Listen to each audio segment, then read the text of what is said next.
Salut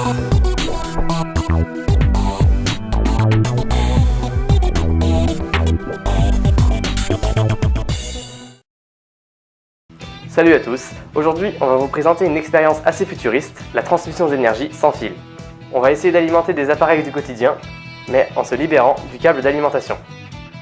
On va commencer par vous présenter notre système avec une transmission à haute puissance, puis on va essayer notre tapis magique. Par la suite, on va élargir la transmission à l'échelle d'une pièce entière. On finira bien sûr par vous expliquer comment tout ça fonctionne, il y a aussi un schéma à la toute fin de la vidéo.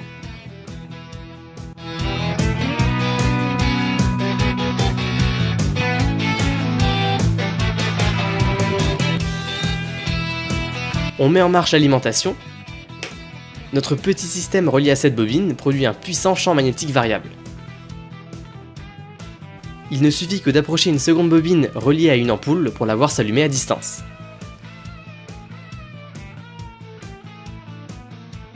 Bien évidemment, plus on s'approche de la bobine émettrice, plus l'ampoule s'allume fort.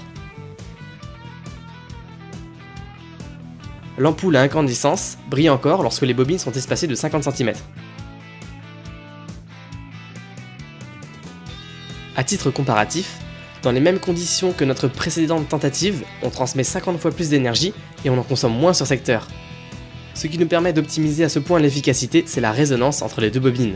C'est pour ça que chacune d'entre elles est reliée à un condensateur. Rendez-vous à la partie explicative pour en savoir plus. Un autre essai avec une ampoule 12 volts 21 watts. Dans ces conditions, le rendement dépasse 50% à une distance de 10 cm.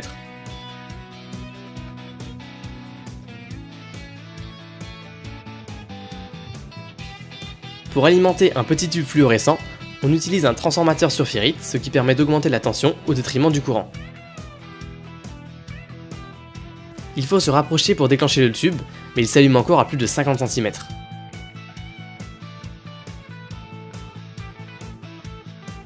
Plus étonnant encore, on va faire décoller ce micro-hélicoptère simplement à partir de l'énergie qu'il reçoit par sa bobine. Il faut malheureusement le stabiliser avec des ficelles, mais on sent bien que ce n'est pas la puissance qu'il manque.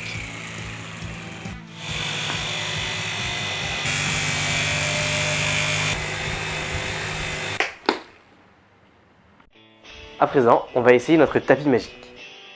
On a eu l'idée d'incorporer une bobine, en l'occurrence un simple fil, sous un tapis, pour vous montrer une application simple et efficace de cette transmission d'énergie. Rien n'a changé en ce qui concerne le système et son alimentation.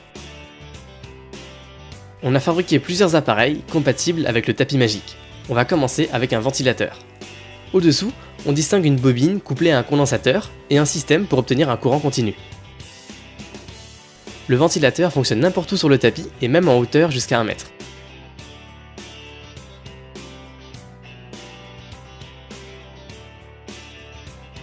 C'est agréable parce que vraiment il fait chaud aujourd'hui. On continue avec cette lampe à tube fluorescent. Comme précédemment, il faut un transformateur pour obtenir une tension compatible. La lampe s'allume partout sur le tapis, mais mieux vaut l'essayer dans un endroit un peu plus sombre. On voit qu'elle éclaire quand même pas mal.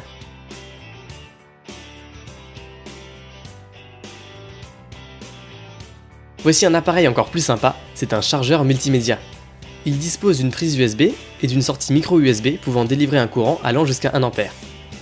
Un petit tour sur le capot, en plus d'une bobine, il y a un transformateur pour optimiser la puissance, mais aussi de quoi obtenir un courant continu régulé à 5 volts.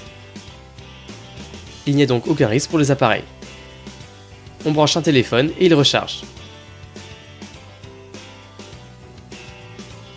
Le courant de charge est encore de 100 mA, 60 cm au-dessus du tapis. On essaye la prise USB avec des enceintes.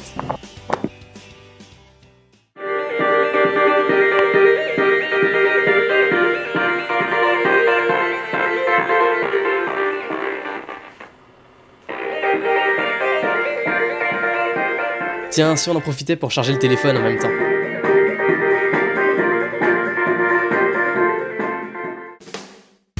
Pour aller plus loin, on va tenter plus gros.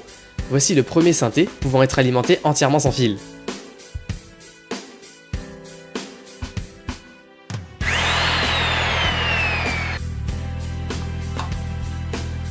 L'avantage, c'est qu'on a pu y glisser une bobine de surface plus grande, qui peut donc recevoir plus d'énergie en provenance du tapis.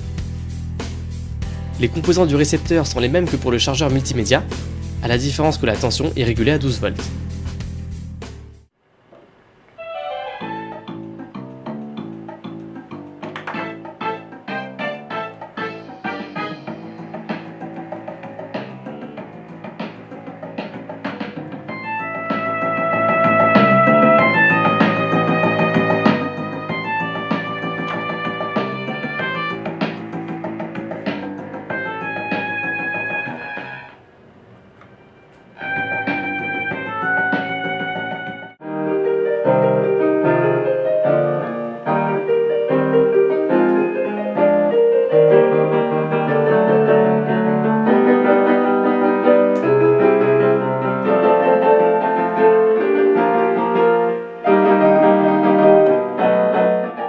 Découvrez maintenant une véritable innovation, la machine à raclette sans fil. C'est génial! Non, plus sérieusement, vous vous demandez peut-être si on peut alimenter plusieurs appareils en même temps? Eh bien oui, il n'y a aucun souci.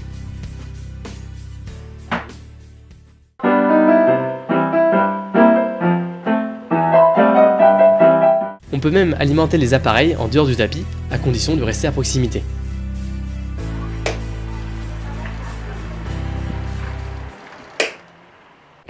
Maintenant, on va transmettre de l'énergie sans fil à l'échelle d'une chambre entière.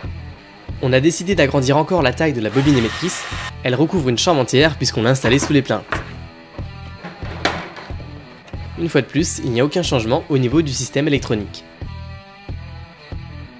Un premier essai avec une ampoule secteur à LED. Avec une bobine suffisamment grande et une résonance parfaitement adaptée, elle peut s'allumer dans toute la chambre. On a aussi cherché la plus petite surface permettant d'allumer une LED dans toute la chambre.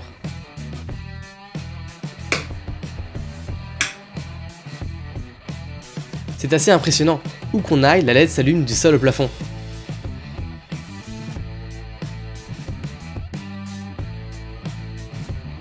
Mais c'est pas tout, elle s'allume encore dans les pièces voisines et à l'étage au-dessous. Maintenant, on va vous expliquer comment tout ça fonctionne. Vous imaginez bien que le courant qui circule à travers nos bobines est particulier. Normalement, en reliant un fil à une batterie, on ne crée rien d'autre qu'un beau court-circuit.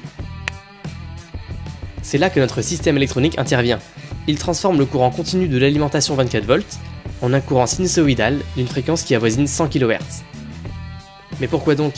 Eh bien, parce que seul un fil traversé par un courant électrique variable produit un flux magnétique variable. Et ce sont ces variations de flux qui permettent de transmettre de l'énergie. De la même façon, une seconde bobine qui reçoit ce flux peut le convertir à nouveau en électricité. Pour mieux comprendre cette forme d'énergie un peu mystérieuse, on peut faire une analogie avec la lumière qui est une onde électromagnétique. On peut très bien convertir de l'électricité en lumière avec une ampoule, puis la lumière en électricité avec un panneau solaire. Le fait de se servir d'un flux magnétique comme vecteur d'énergie n'est pas nouveau. C'est aussi comme ça que fonctionne un transformateur. Ils utilisent un noyau solide qui guide le flux magnétique de la première bobine vers la seconde. C'est très important, car si une partie du flux magnétique ne traverse pas la seconde bobine, il n'est pas transmis, ce qui a des grosses répercussions sur le rendement. Dans le cas de la transmission d'énergie sans fil, le but est justement de se passer du noyau solide. On ne peut donc pas récupérer la totalité du flux émis, surtout quand la distance entre les bobines est importante.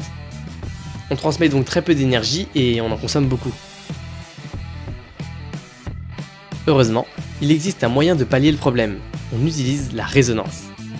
Il faut savoir qu'un condensateur et une bobine reliés ensemble sont capables de s'échanger de l'énergie. Un condensateur se décharge dans une bobine qui produit un champ magnétique à proximité. Une fois le condensateur déchargé, le champ magnétique qui entoure la bobine s'effondre, ce qui produit à nouveau un courant électrique qui recharge le condensateur et termine la boucle. C'est très bien la résonance, le petit condensateur et la bobine s'échangent de l'énergie, mais en quoi ça nous aide à en capter plus? C'est une question d'investissement. En clair, lorsqu'il n'y a pas de résonance, la bobine se comporte comme une grosse résistance et refuse de laisser passer beaucoup de courant. A l'inverse, quand il y a résonance, une partie de l'énergie obtenue précédemment est présente dans le circuit. On s'intéresse au moment où le condensateur est chargé au maximum. Quand il se vide dans la bobine, sa tension élevée force un courant important à circuler dans celle-ci, parce qu'en électricité, plus il y a de tension, plus il y a de courant qui peut circuler. Une partie de l'énergie est remise dans le condensateur, l'autre est récupérée.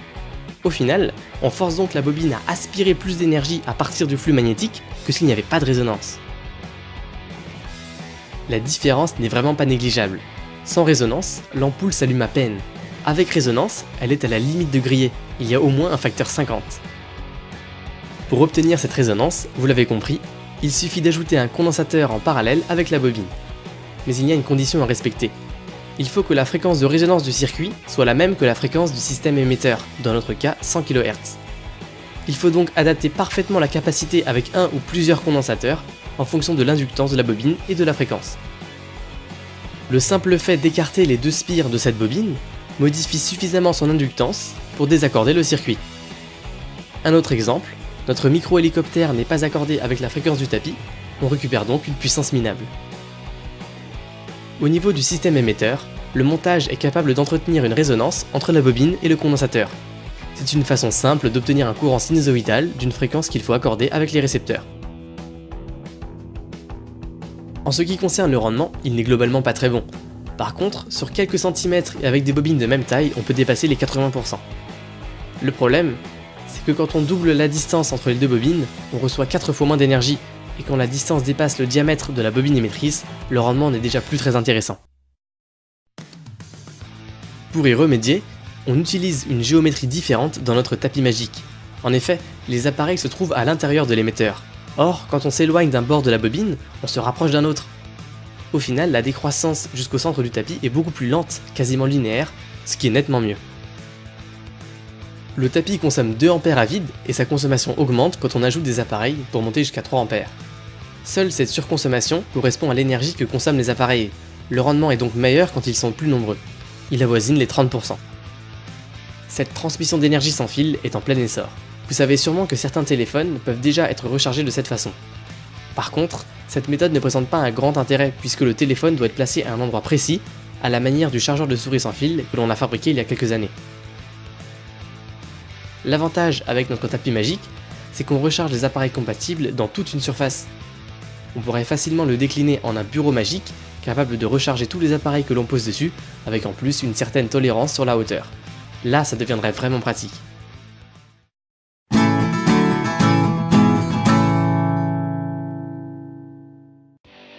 En bonus, on va vous parler d'un projet qu'on a essayé de faire mais qui s'est terminé par un échec. Et oui, on vous présente toujours des projets qui fonctionnent très bien, mais à chaque fois, il nous faut des mois pour les mettre au point. On voulait ajouter un autre appareil à notre tapis magique, un ordinateur. Comme pour le synthé, on voulait que tout soit intégré à l'intérieur de l'ordi, ce qu'on ne pouvait pas faire pour un téléphone. On l'a donc démonté entièrement à plusieurs reprises, pour y ajouter une bobine et des fils reliés intérieurement à la carte mère. Les autres composants devaient tenir dans une loge à disque dur. Tout s'est bien passé, l'ordinateur n'était pas perturbé par le champ magnétique, mais la puissance était assez limitée à cause d'un phénomène de chauffage par induction parasite. En connaissance des risques, on a voulu simplifier le montage récepteur pour augmenter le rendement en se passant notamment de régulateurs de tension et obtenir la meilleure adaptation d'impédance possible. Après quelques tests concluants où le PC chargeait à 1 A, on a décidé d'augmenter le flux émis, mais la surtension produite a détruit le régulateur de l'alimentation de l'ordinateur. Pas de chance, mais comme toujours, on apprend de nos erreurs.